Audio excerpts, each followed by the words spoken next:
है गाइस, आज हम रिएक्शन करने वाले हैं एक हॉरर स्टोरी जिसका नाम है डेड ट्रेन। तो चलो देखते हैं कितना डरावना है या नहीं है। चलो वो तो वीडियो देखने का पता लगेगा। चलो करते हैं स्टार्ट।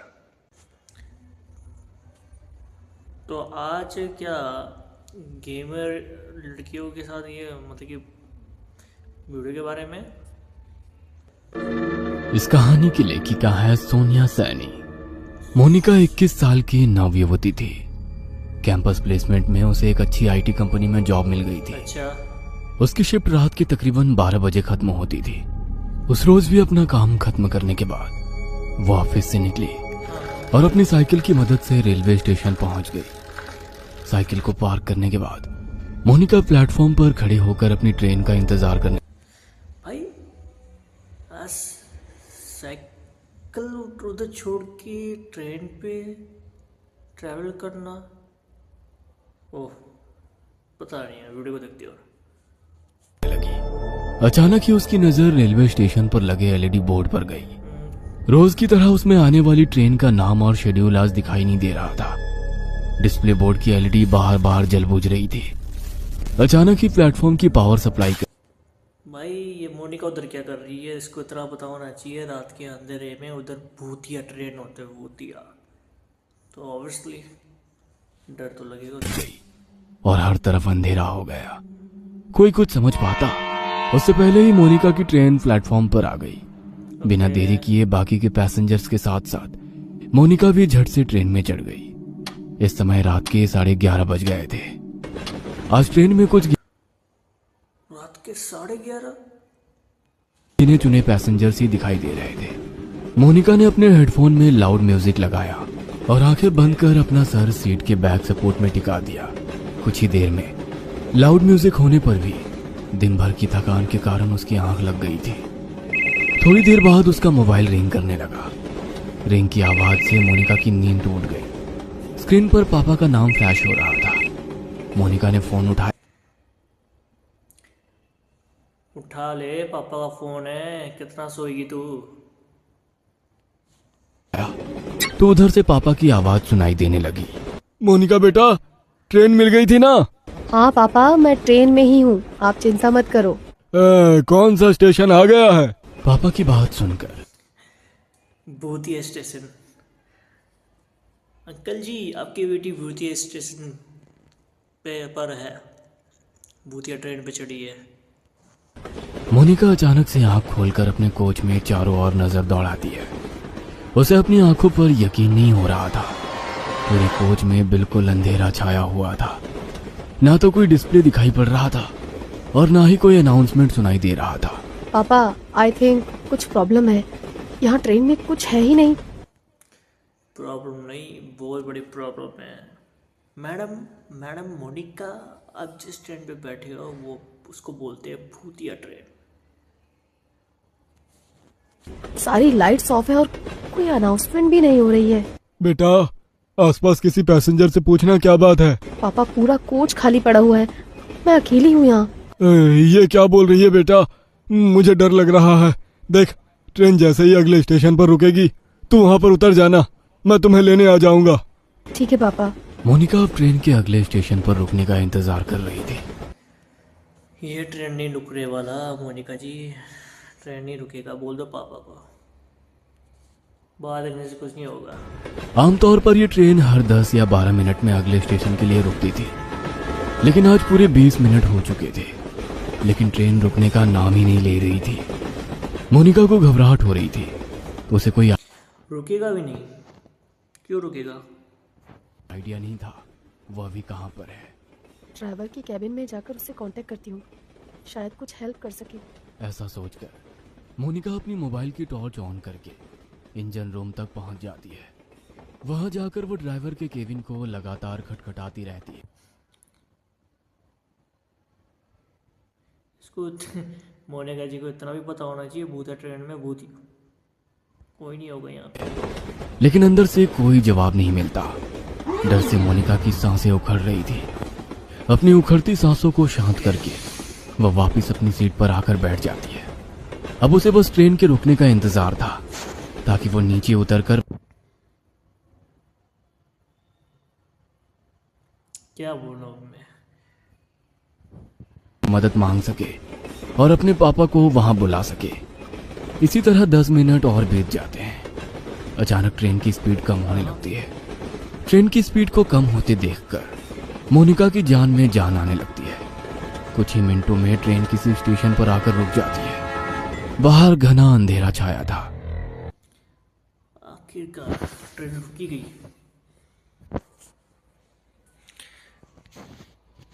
स्टेशन पर कहीं भी उजाला नहीं दिख रहा था। मोनिका ने खिड़की से झांककर बाहर देखा तो प्लेटफॉर्म पर एक भी इंसान नहीं था।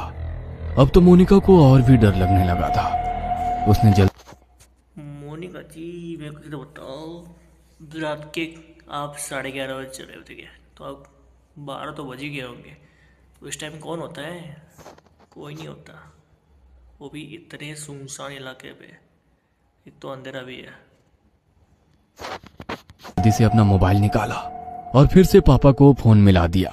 पापा, ट्रेन किसी स्टेशन पर रुकी है, लेकिन ये कौन सा स्टेशन है कुछ समझ नहीं आ रहा। बाहर सिर्फ अंधेरा ही अंधेरा दिखाई दे रहा है। प्लेटफॉर्म पर भी कोई आदमी नहीं दिख रहा है। मैं क्या करूं? बेटा, एक बार मैप में अपनी लाइव लोकेशन चेक करो, तुम्हें पता चल जाएगा कि अभी तुम्हारी ट्रेन कहाँ पर है। मोनिका अपनी लोकेशन चेक करती है तो पता चलता है कि वो किसी अनजान जगह पर है जिसे जीपीएस भी ट्रैक नहीं कर पा रहा था। मोनिका फिर अपने पापा को फोन कैसे करेगा? भूतिया स्टेशन में कैसे करेगा? लगाती है। पापा, ये सब क्या हो रहा है मेरे साथ? इस जगह को जीपीएस भी ट्रैक नहीं कर पा रहा है। मैं कहाँ जाऊं? आप आ जाओ पापा, मुझे बहुत डर लग रहा है। अचानक सिग्नल कटने के कारण कॉल डिस्कनेक्ट हो जाता है। मोनिका स्टेशन पर घूमकर बाहर निकलने का रास्ता ढूंढने लगती है। तभी उसे वहां पर एक बड़ा सा बोर्ड लगा हुआ दिखाई देता। मैं होता मैं निकलता भी नहीं। अगर ऐसे लाल खुल दिखता तो मैं निकलता भी नहीं। मैं भी ट्रेन पे बैठा रहता। इस पर जरूर स्टेशन का नाम लिखा होगा। टॉर्च जलाकर देखती हूँ। जैसे ही वो टॉर्च की रोशनी में बोर्ड की ओर देखती है, कौन पर कौन सा नाम लिखा होता है स्टेशन का? पहले मुझे ये बताओ। मैडम मोनिका जी, आप कुछ नहीं, आप उसके शरीर में कपकपी सी होने लगती है। वह बोर्ड पूरी तरह से खून से लथपथ था और उस पर से अभी भी खून की बूंदें टपक रही थी। मोनिका घबराकर वहां से भागकर वापस अपनी ट्रेन की ओर आने लगती है कि तभी उसका फोन बजने लगता है। डरो नहीं बेटा, हिम्मत से काम लो। तुम्हारी ट्रेन जिस ट्रैक से आई है उसी ट्रैक पर वापस चलो। देखो आसपास कुछ तो होगा, कोई चर्च, कोई बिल्डिंग, कुछ न कुछ जरूर होगा। तुम कोशिश करो। व्हाट? चाचा उधर कुछ नहीं लिखा है, कुछ भी नहीं है वहाँ पे लिखा हुआ। लाइटें बंद है तो कैसे दिखेगा? क्या कमाल करती है आप भी यार। जैसे ही तुम्हें कुछ भी दिखाई दे तुरंत मुझे बताना। मैं भी पुलिस से मदद मांगने की कोशिश कर रहा हूँ। आंसू पोंछकर मोनिका पापा के कहे अनुसार अपोजिट डायरेक्शन में भागने लगती है। ट्रैक पर हर तरफ अंधेरा ही अंधेरा छाया हुआ था। भागते हुए मोनिका को अपने पीछे कई सारे कदमों की आवाजें सुनाई दे रही थी। ऐसा लग रहा था कई सारे लोग उसके पीछे पीछे दौड़ रहे हो। मोनिका घबराकर अपने पीछे की ओर देखती है, लेकिन पीछे सन्नाटे के सिवा कुछ भी नहीं था। मोनिका पूरी ताकत लगाकर दौड़ती ही जा रही थी। अचानक ही उसके कानों में किसी की आवाज।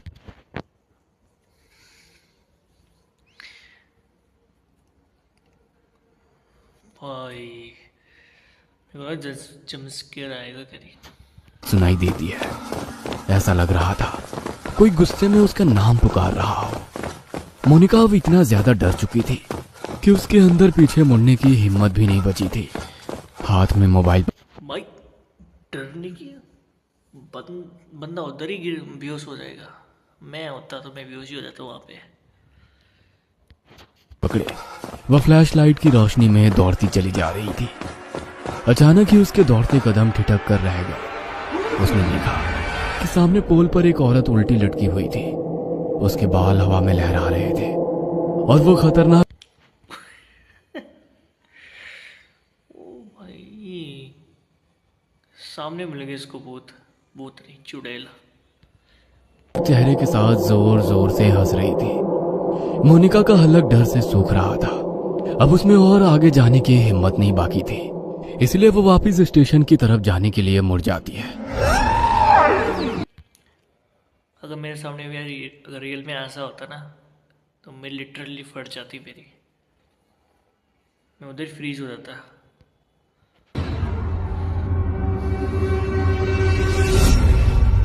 वापस मुड़ते ही उसे कुछ दूरी पर एक आदमी दौड़कर उसकी ओर आता दिखाई देता है। उसका पूरा शरीर कटा फटा सा दिखाई दे रहा था। उसका चेहरा बहुत डरावना दिख रहा था, जैसे कहीं पर कुचला गया। अरे पागल मोनिका, भाग, क्या देख रही हो उसको? भाग, कोई नहीं, इंसान वैसा कुछ कोई नहीं है ये, भाग, भूत है, भाग भाग भाग। वो आदमी हाथ हिलाकर उसे ट्रैक पर दौड़ने से मना कर रहा था। मोनिका को अब समझ नहीं आ रहा था कि वो कहाँ जाए। घबराकर वो फिर से पोल की तरफ देखती है, जहां अभी कुछ मिनटों पहले एक औरत उल्टी लटकी हुई थी। वो पोल अब बिल्कुल खाली था। आगे का रास्ता भी बिल्कुल खाली दिखाई दे रहा था, इसलिए उस आदमी से बचने के लिए मोनिका फिर से ट्रैक पर दौड़ने लगती है। कुछ दूर दौड़ने के बाद उसे ट्रैक के पास एक गाड़ी खड़ी दिखाई देती है। मोनिका अपने पापा को गाड़ी के बारे में बताने के लिए फोन उठाती है तो देखती है कि फोन की बैटरी डाउन हो गई है। इस गाड़ी के हेडलाइट्स ऑन है, नो बैट, मतलब गाड़ी में जरूर कोई। इसी टाइम फोन स्विच ऑफ होना था। अब क्या करेगी, कैसे करेगी पापा को फोन? है क्या करूं?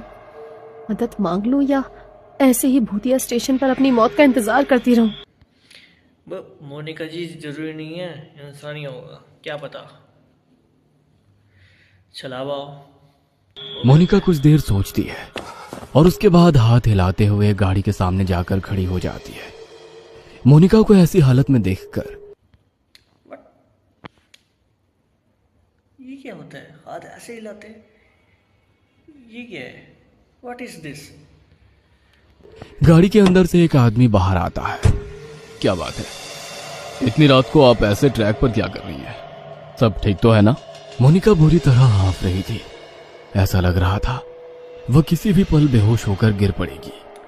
मोनिका की ऐसी भाई इस टाइम ऐसे कोई मतलब कि ऐसा मतलब कि घटना होता ना, वो हफ्ते नहीं को सीधा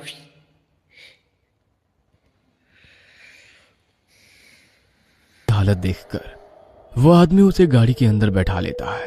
अच्छा, आप आराम से अंदर बैठकर बताइए क्या बात है। पता नहीं क्या हो रहा है मेरे साथ, मैं न जाने कैसे इस जगह पर आ गई। अब मैं लाख कोशिशों के बाद भी यहाँ से निकल नहीं पा रही। आप बता सकते हैं ये कौन सी जगह है? मोनिका अपनी ही धुन में बोलती चली जा रही थी। तभी उसे महसूस हुआ कि कार सवार युवक उसे वापस प्लेटफॉर्म की ओर ले जा रहा है। No please stop. मुझे ऐसा क्यों लग रहा है ये वही चुड़ैल है या फिर कोई भूत है। इसको तो वहीं लेकर आए जहाँ से ये भाग रही थी। तो मुझे कहाँ ले जा रहे हो? मुझे वापस वहाँ नहीं जाना है। मोनिका के इतना कहते ही वह लड़का मुस्कुराते हुए पीछे देखता है। अगले ही भाई इसका मुस्कुराहट तो देखो, इतनी भाई अगर ऐसे कोई और फट जाती है, कसम से मैं लिटरली फट जाती है अगर ऐसा कोई मुस्कुरा दांत देखो ही करके मुस्कुरा। पल उस लड़के का चेहरा बदलने लगता है और वो उसी आदमी की शक्ल में बदल जाता है। बोल रहा था ना, ये वही है जो मतलब कि ट्रेन वाली पटरी में भाग के आ रहा था ना, ये वही है जो गायब भी हो गया था, जो मोनिका इससे बच के भाग रही थी, ये वही है जो ट्रैक पर उसका पीछा कर रहा था। मोनिका के मुंह से एक जोरदार चीख निकल जाती है और वो कार से उतरकर फिर से पागलों की तरह दौड़ने लगती है। उसे अपने पीछे उस आदमी के कदमों की आवाज साफ सुनाई पड़ रही थी। दौड़ते हुए वो वापस अपनी ट्रेन के सामने आ जाती है। कोई और रास्ता ना सूझने पर वो छिपने के लिए वापस ट्रेन में चढ़ जाती है और एक सीट के नीचे छिपकर बैठ जाती है। मोनिका का पूरा शरीर पसीने से लथपथ हो गया था। वह अभी तक डर से कांप रही थी। डर उसके दिमाग में इस कदर बैठ गया था कि अगले ही पल वो डर से बेहोश हो गई थी। कुछ ही पलों में ट्रेन चल पड़ती है और उस स्टेशन को पीछे छोड़कर आगे बढ़ जाती है। कुछ देर बाद मोनिका को होश आता है तो वो खुद को स्टेशन के इमरजेंसी रूम में पाती है। अब आप कैसा फील कर रही हैं मैम? आप अपनी सीट पर अच्छा मती की वहाँ से सीधा ये हॉस्पिटल में पहुँच गई। ठीक है, पर लेके कौन गया इसको, ये सोचने वाली बात है। होश हो गई थी। ट्रेन के स्टाफ मेंबर आपको यहाँ लेकर आ गए। आप अपने घर पर किसी को इन्फॉर्म कर दीजिए। मोनिका हैरानी से चारों ओर देख रही थी। उसे अभी तक यकीन नहीं हो रहा था कि वो उस स्टेशन से वापस आ गई है।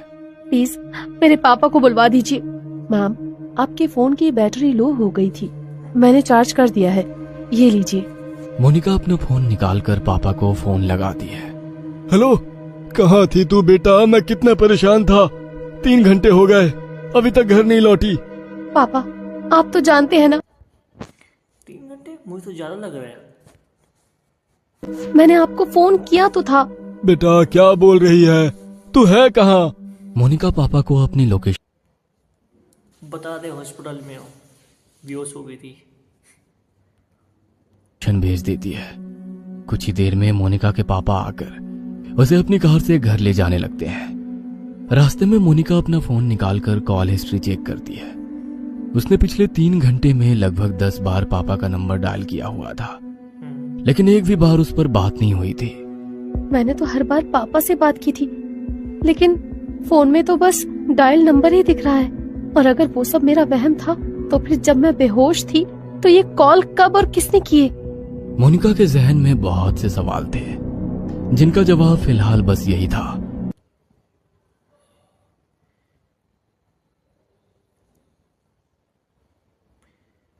मती की तब भी किससे बात कर रही थी? अपने डैड पापा से कर रही थी या किसी और से, या फिर भूत से कर रही थी बात? चलो आगे देखते हैं। कि इतना सब कुछ एक रात में देख लेने के बाद भी वो जिंदा अपने घर लौट रही थी। मोनिका पिछली रात की घटना को एक बुरा सपना समझकर भूल जाना चाहती थी कि तभी उसकी नजर अपनी गाड़ी के साइड मिरर पर पड़ती है। वो देखती है कि वही कटे पिटे चेहरे वाला डरावना आदमी उसकी गाड़ी के ठीक पीछे